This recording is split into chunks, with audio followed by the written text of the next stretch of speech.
ஊட்டி எடுத்துருக்கேன். இந்த கோபி பன்னீர் ட்ரை கோபி பன்னீர் வந்து பீட்ரூட் பச்சடி, ஸோ அது கொஞ்சம் போட்டுக்கலாம். இன்னும் குக்கும்பர் சாலட், பச்சை பயிர் கொஞ்சம் போட்டுக்கணும். ஸோ கொஞ்சமாக ஜாகரி பவுடர், ரொம்ப அப்பீலிங்காக தான் நம்மளுக்கே சாப்பிடுவோம்.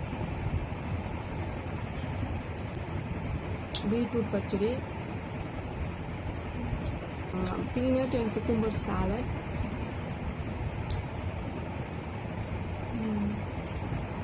நல்லா க்ரன்ச்சியாக நல்லாயிருக்கு.